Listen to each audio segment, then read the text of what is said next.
오늘 우리에게 주시는 하나님의 말씀 마태복음 6장 12절에서 15절까지 함께 봉독합니다.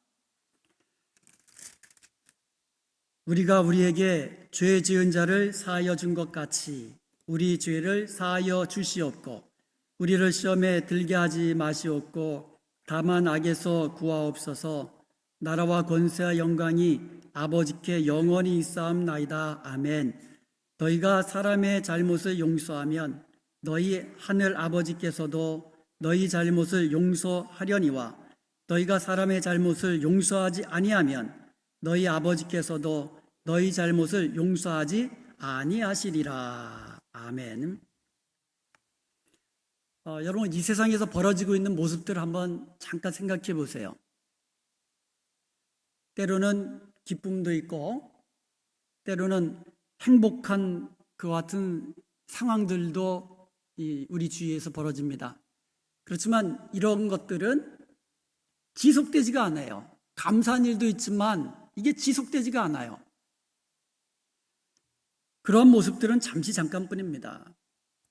오히려 이런 모습들이 더 많죠. 미움과 다툼, 또 분쟁과 전쟁, 시기하고 질투하고 또 교만하여서 내가 더 높아지려고 하고 내가 더 가지려고 하는 모습들, 이런 모습들 흔히 볼 수가 있습니다. 그런데 이 모든 것들은 관계 속에서 이루어진다는 거예요. 관계 속에서. 우리가 관계 속에서 화목하고 행복하면요, 이 땅에서도 하나님 나라의 풍성한 기쁨과 영원한 즐거움을 누리며 살 수 있는 거예요. 관계 속에서 행복하게 살면 영원한 즐거움, 이 땅에서도 영원한 생명을 이 땅에서도 언제 누리느냐?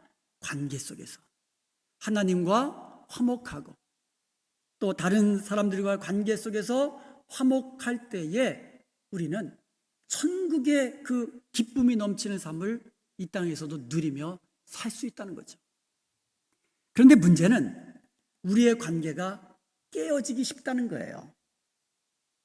실수 하나 가지고 또 잘못한 것 때문에, 그리고 이 말 하나 잘못해서, 그리고요 때로는요 아무 잘못도 없는데 오해 때문에, 서로 간에 이 커뮤니케이션이 잘못되면 오해도 있거든요. 그래서 오해로 인해서 관계에 금이 가기 시작할 때가 있다는 거죠. 그러면 점점 멀어지고 나중에는 왼수 관계가 되는 거예요. 왼수 관계. 보기도 싫고. 이런 관계. 이런 관계 속에서는 기쁨과 감사와 행복한 삶을 살 수가 없는 거예요.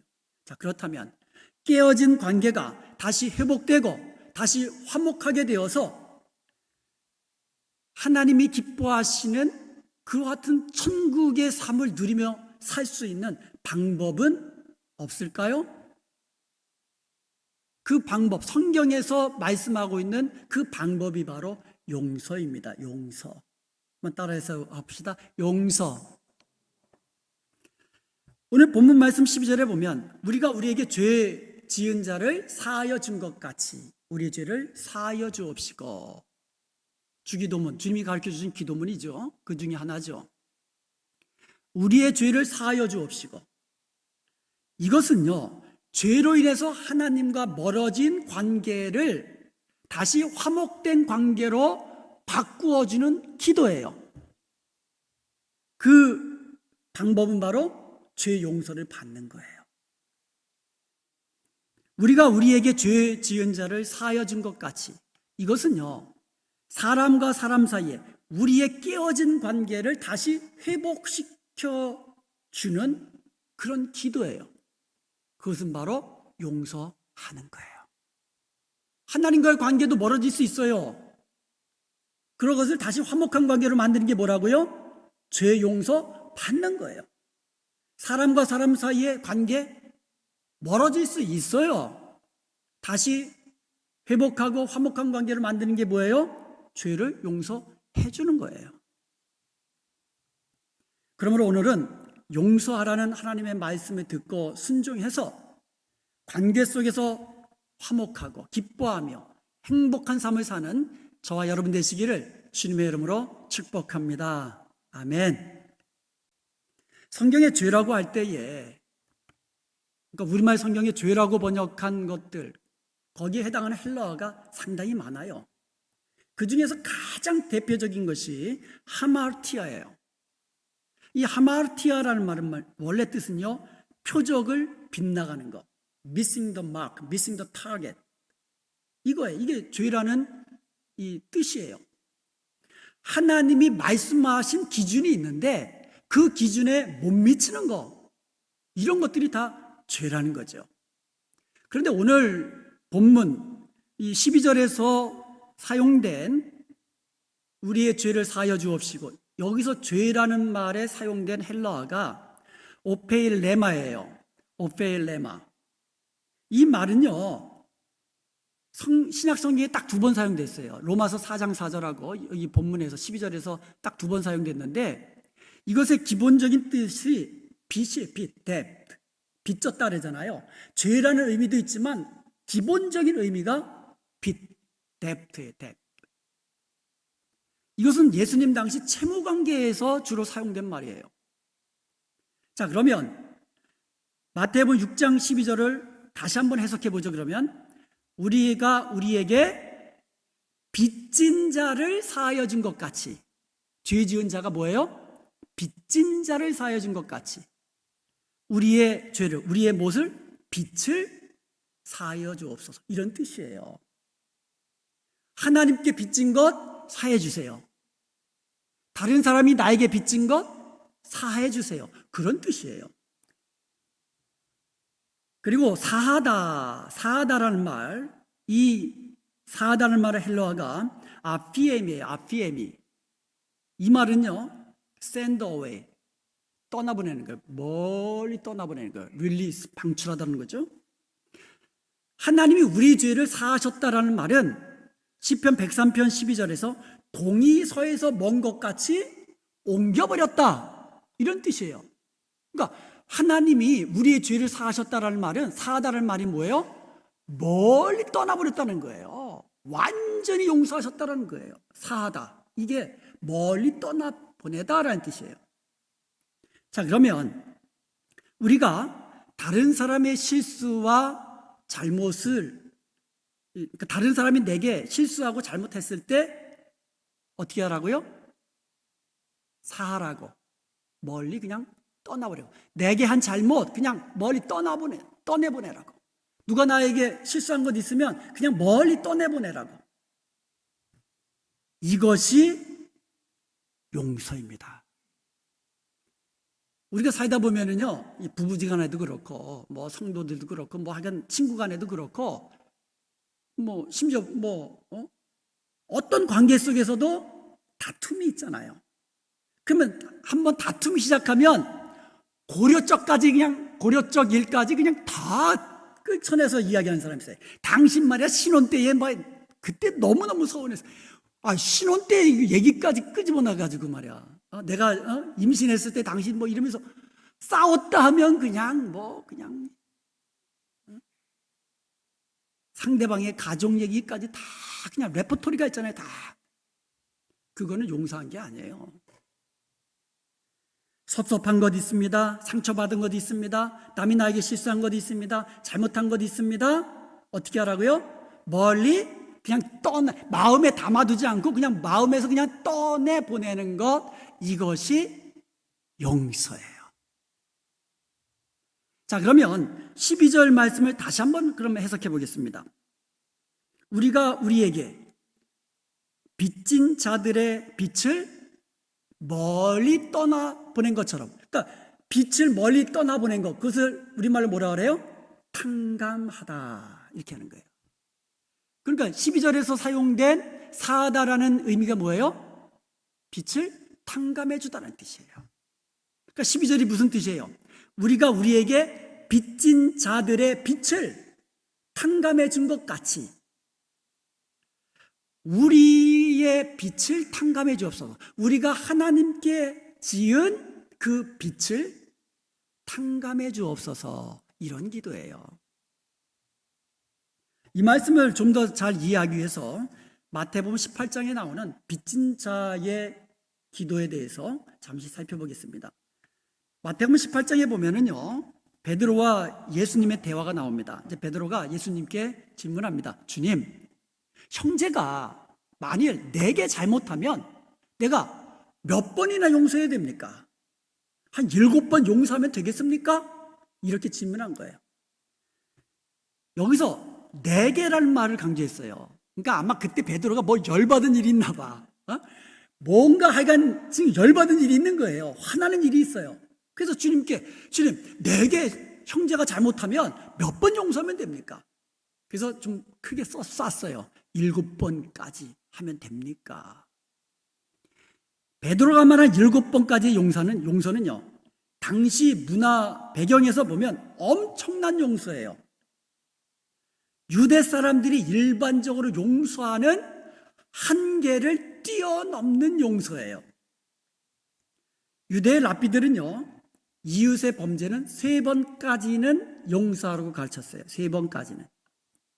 랍비 요셉 벤 예후다라는 사람은요, 사람의 과실은 3번까지 용서되지만 4번째는 용서되지 않는다 이랬어요. 그러니까 3번까지는 용서하고 네 번째는 용서하지 않는다 이거예요. 그러면서 성경적 근거를 그들이 이렇게 댑니다.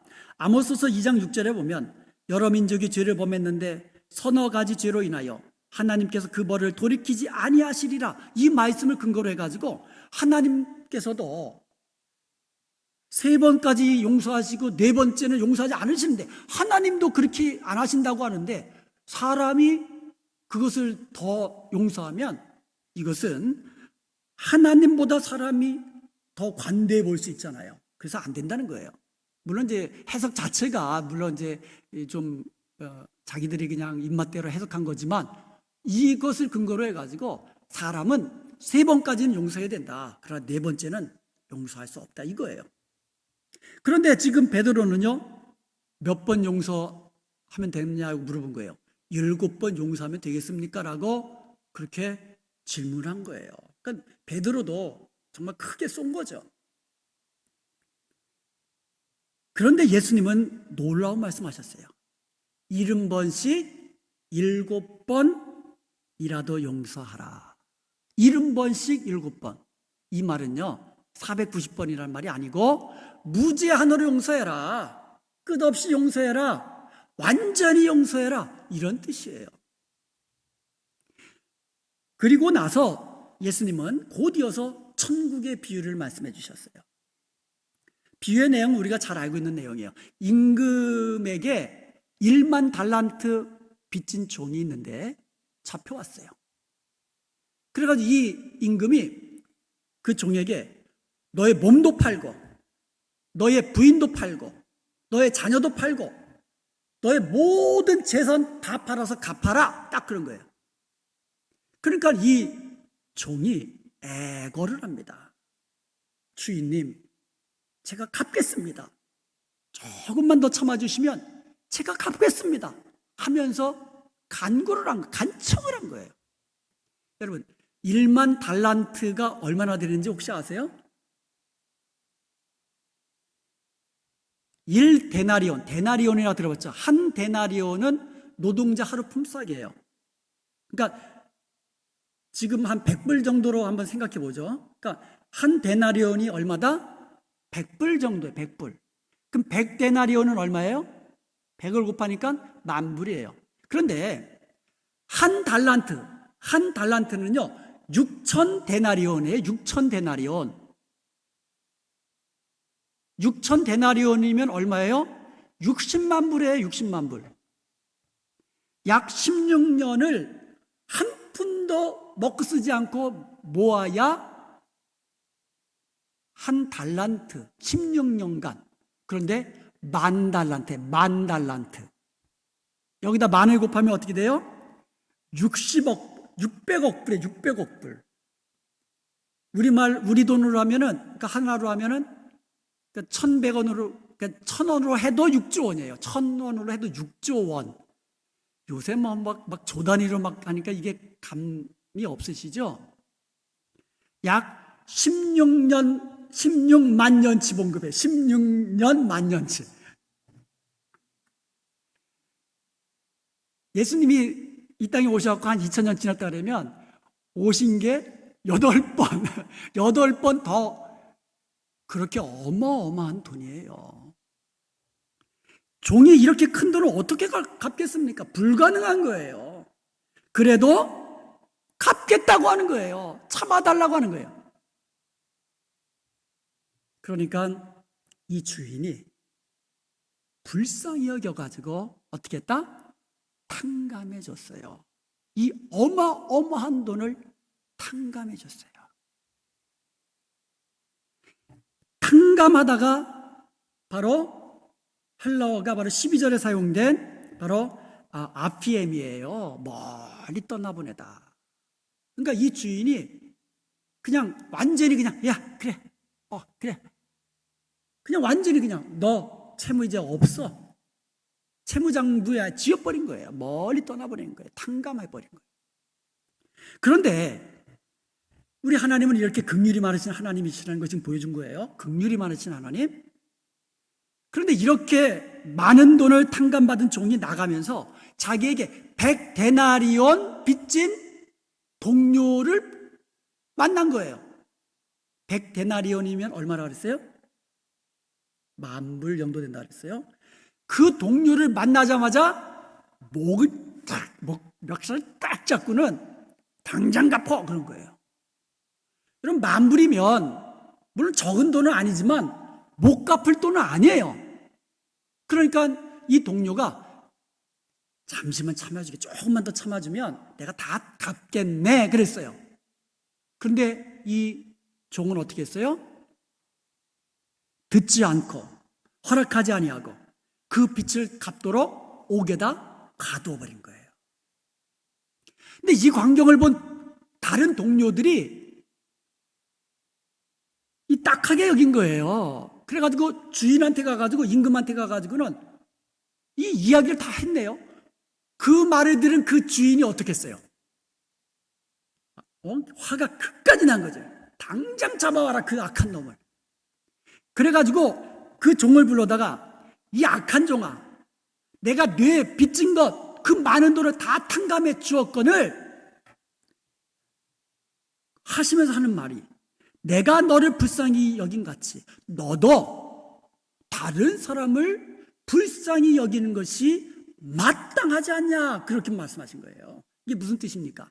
내가 너의 빚을 탕감해 준 것 같이, 내가 너의 죄를 용서해 준 것 같이 너도 다른 사람의 잘못과 실수를 용서해 주는 거, 이게 마땅하지 않냐, 이 말씀을 하신 거예요. 그러면서 결론을 이렇게 맺습니다. 마태복음 18장 35절에서 너희가 각각 마음으로부터 형제를 용서하지 아니하면 나의 하늘 아버지께서도 너희에게 이와 같이 하시리라. 여러분, 우리는 다른 형제 자매들의 죄를 용서해야 됩니다. 용서하되 마음으로부터 해. 마음으로. 그래 용서했어 그러면서 마음에다 담아두는 거 아니라 그랬죠. 입술로만 그래 됐어 이게 용서가 아니라는 거죠. 겉으로만 용서하는 거, 이게 용서가 아니라 마음 중심으로부터 용서하라는 거예요.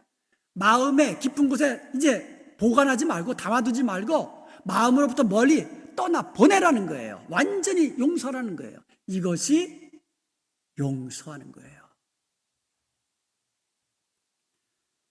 다시 본문 14절과 15절을 보겠습니다. 자, 14절을 봅니다. 너희가 사람의 잘못을 용서하면 너희 하늘 아버지께서 너희 잘못을 용서하려니와 너희가 사람의 잘못을 용서하지 아니하면 너희 아버지께서도 너희 잘못을 용서하지 아니하시리라.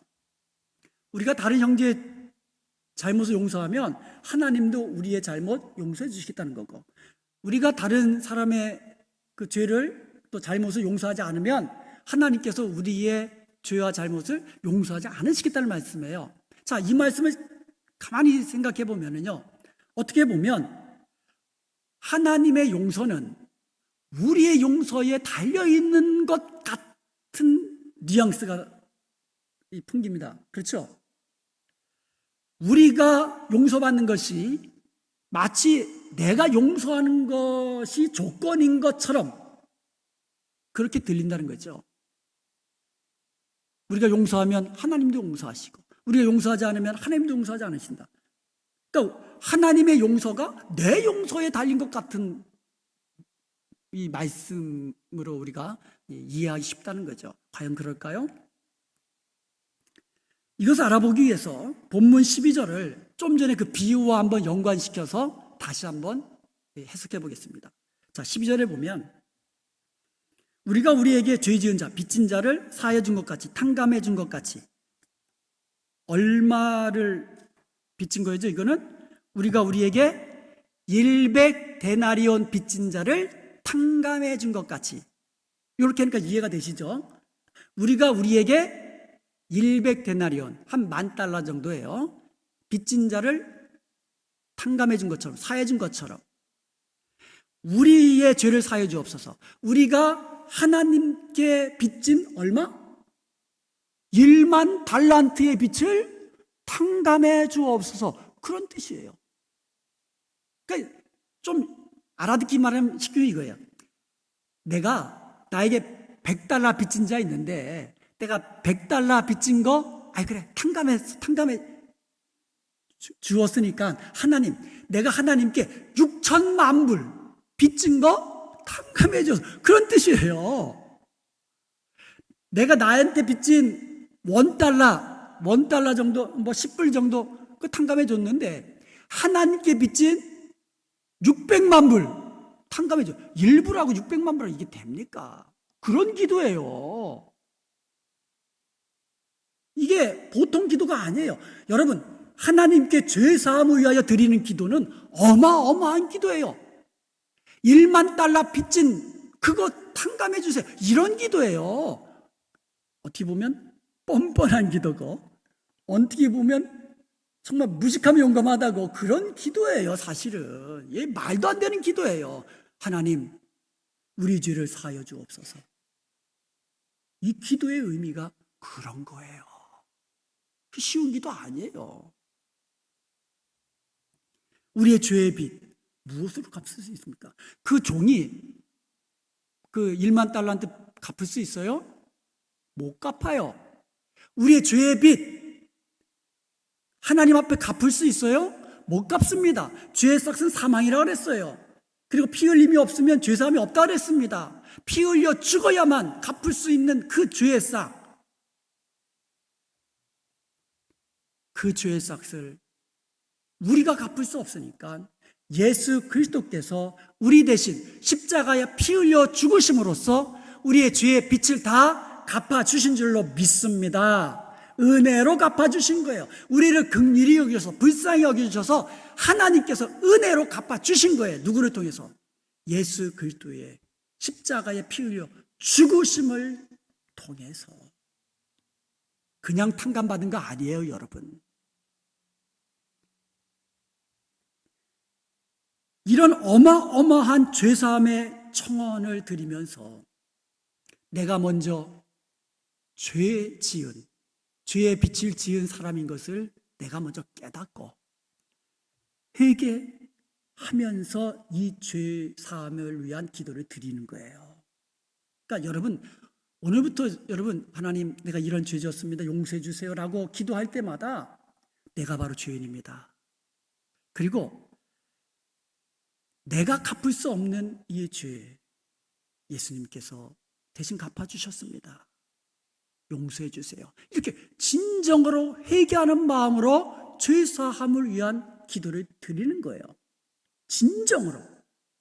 이것의 진실성이 증거돼야 되잖아요. 증명되는 거. 그게 바로 나에게 빚진 100데나리온 그 빚을 탕감해 주는 것이 바로 내가 하나님께 드리는 죄사함의 청원의 진실성을 증명해 주는 거라는 거예요.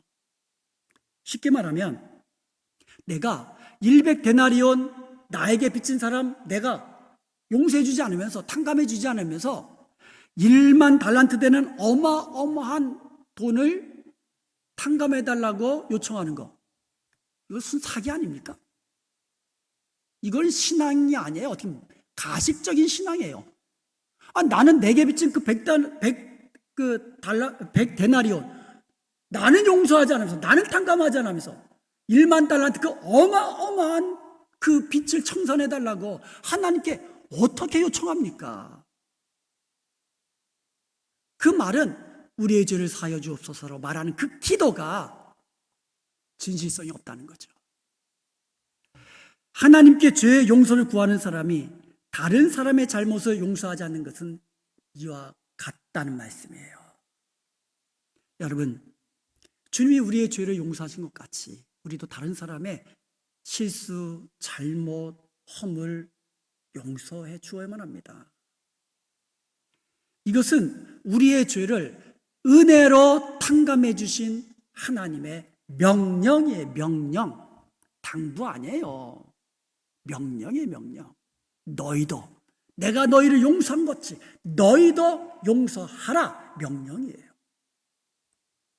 에베소 4장 32절에 보면 서로 친절하게 하며 불쌍히 여기며 서로 용서하기를 하나님이 그리스도 안에서 너희를 용서하심과 같이 하라. 사랑하는 여러분, 우리는 우리 이 죄의 빚 도저히 갚을 수 없는 죄인이었다는 사실을 여러분 기억하십시오. 그리고 예수 그리스도께서 나의 죄를 위해서, 나의 죄의 빚을 대신 갚아주시기 위해서 십자가에서 피 흘려 고통당하시며 죽으셨다는 사실을 우리는 기억해야만 합니다. 이것은 우리가 갚을 수 없는 거예요. 갚을 수 없는 거예요. 갚을 수 없는 죄의 값이었어요. 내가 죽어서 갚을 수 있는 것도 아니에요. 이것은 오직 우리를 긍휼히 여기시는 전적인 하나님의 은혜인 줄로 믿습니다. 이제 우리 서로 용납하고 피차 용서하십시다. 내가 주님께 얼마나 큰 용서를 받았는지를 생각한다면 다른 사람 용서할 수 있는 거예요. 1만 달란트 내가 탕감 받은 사람이라는 것을 우리가 기억한다면 다른 사람의 죄는, 잘못은 얼마든지 사할 수 있다는 거죠. 사하지 않는 것이 하나님 앞에 가식으로 보인다는 거죠. 그 말씀을 하시는 거예요. 우리는 다 부족한 사람들이에요. 연약한 사람들입니다. 당연히 실수가 많죠. 저도 말실수 있지 않겠어요? 말실수 안 하려고 굉장히 노력합니다, 저는. 그리고 그냥 빈말하지 않으려고 굉장히 노력합니다. 그리고 한번 말하면 지키려고 굉장히 노력해요. 그래도 말실수하는 거예요. 또 그래도 본의 아니게 오해도 받고 또 그러는 거예요. 살다 보면 잘못도 하고 실수도 하고 일하면서 실수도 하고, 이게 우리 관계 속에서 얼마든지 일어날 수 있는 일들입니다. 요한일서 1장 10절에 보면 만일 우리가 범죄하지 아니하였다 하면 하나님을 거짓말하는 이로 만드는 것이니 또한 그의 말씀이 우리 속에 있지 아니하리라. 나는 정직해. 나 하나님 앞에서 나 같은 사람 나와보라고 그래. 뭐라고요? 거짓말하는 거라는 거예요. 하나님 앞에서 거짓말하는 거라는 거예요. 하나님의 그 말씀 앞에 흠 하나 점 하나 없는 사람이 어딨냐 이거예요. 다 죄인이고 다 실수 덩어리고 잘못 덩어리고, 이것을 인정하라는 거죠. 특별히 우리 여러분, 가까운 사람일수록 여러분 조심하셔야 돼요. 가까운 사람일수록 상처 주기 쉽고 가까운 사람일수록 그 상처가 깊고 오래가요. 지나가는 사람이 나한테 막 욕하면 에이, 언제 본다고 끝이에요. 운전하다가 뭐 그냥 이렇게 손가락으로 욕하는 사람 있어요. 지나가면 끝이에요. 그러나 나랑 같이 살고 있는 사람, 그 사람에게 상처 주고 상처받는 것은 깊어요. 오래가요. 그래서 여러분, 가까운 사이일수록 말을 조심해서 해주셔야 돼요. 상처받지 않도록 부드럽게 마음 쓰면서, 함부로 하지 말아야 되고요. 섭섭하지 않게 해야 돼요. 함부로 막 하면 안 돼요. 가장 귀한 것을 가장 귀하게 여겨야죠. 나랑 같이 살고 있는 사람, 내 자녀들, 내 부모님들, 가장 귀하신 분들, 내 가장 친한 친구들, 함께 신앙생활하는 우리 성도들, 가장 귀한 분들이기 때문에 가장 귀하게 조심해서 다뤄줘야 되는 거예요. 그래도 상처를 주고받으며 사는 것이 우리 인생입니다. 그렇잖아요. 교회 안에서도 상처 주고받고 가정에서도 상처 주고받고 그러잖아요. 그게 인생이고 그게 관계입니다. 이렇게 꿰어진 관계 속에서는 화평이 없습니다. 기쁨도 없고 즐거움도 없고 행복감도 느낄 수 없는 겁니다. 용서하십시오. 깨어진 관계를 회복시키는 방법입니다. 용서예요. 깨어진 관계가 회복되어 다시 화목하게 되는 것이 용서입니다. 그래서 용서를 통하여 우리의 관계가 회복되고 관계 속에서 기쁨과 즐거움을 누리며 행복하게 사는 저와 여러분 되시기를 주님의 이름으로 축원드립니다.